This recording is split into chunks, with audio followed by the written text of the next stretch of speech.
बच्चों, आज हम लोग अभाज्य संख्याओं के बारे में पढ़ेंगे। एक से बड़ी प्राकृतिक संख्याएं जो खुद से कटें या एक से कटें अभाज्य संख्याएं कहलाती हैं। क्या कहने का मतलब है? एक से बड़ी प्राकृतिक संख्या जो किससे कट सकती है? या तो खुद अपनी जो संख्या है उससे कटे, या तो एक से कटे, उसे हम अभाज्य संख्या कहते हैं। यानी जो संख्या अपने खुद के पहाड़े में आती है या एक के पहाड़े में आती है। या इस तरह भी हम कह सकते हैं कि वह संख्या जिसके दो ही गुणनखंड होते हैं अभाज्य संख्याएं कहलाती हैं। इसको हम कैसे चेक करेंगे कि कौन सी संख्या अभाज्य संख्या है? इसके लिए यहाँ पे हमने 1 से लेकर के 10 तक की संख्याओं को लिख दिया है। आइए चेक करते हैं कि ये संख्या अभाज्य संख्या है या नहीं है। सबसे पहले हम 1 को चेक करते हैं। यहाँ लिखा है कि 1 से बड़ी प्राकृतिक संख्या, तो 1 तो 1 है, ये बड़ा तो है नहीं, तो इसको हम कट कर देंगे।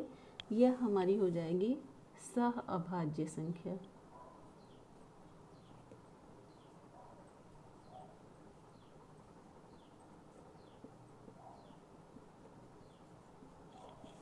दो पे आइए।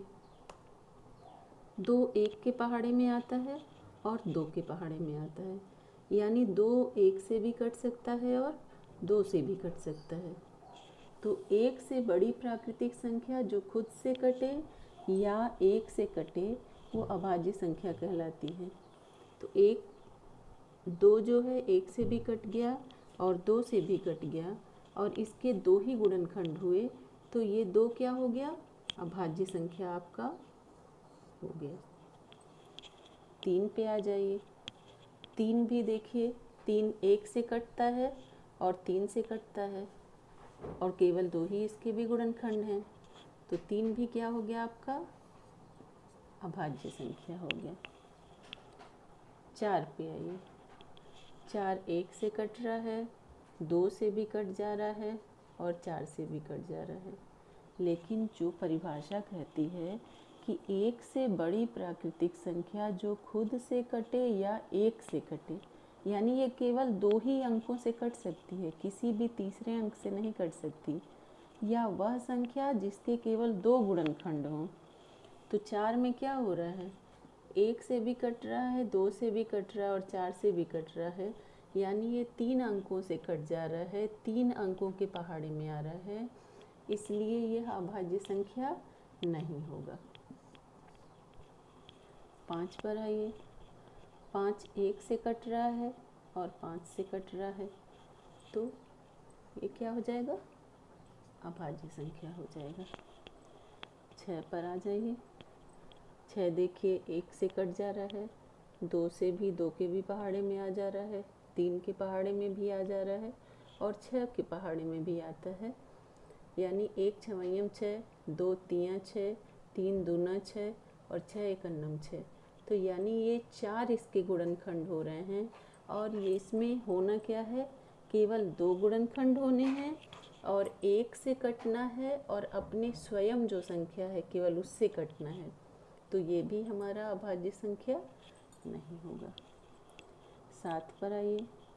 7 1 से भी कट जा रहा है और 7 से भी कट जा रहा है, यानी यह क्या हो जाएगा? ये अभाज्य संख्या हो जाएगा।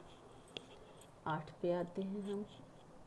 देखिए 8 1 से भी कट जाएगा, 2 से कट जाएगा, 4 से कट जाएगा और स्वयं 8 से कट जाएगा, यानी यह भी हमारी अभाज्य संख्या नहीं है।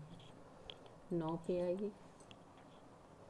9 1 से कटा, 3 से कटा और खुद 9 से कटा, यानी यह भी अभाज्य संख्या नहीं है। 10 पे आइए। 10 1 से कटा, 2 से भी कट गया, 5 से कट गया और खुद 10 से कट गया, यानी यह भी हमारी अभाज्य संख्या नहीं है।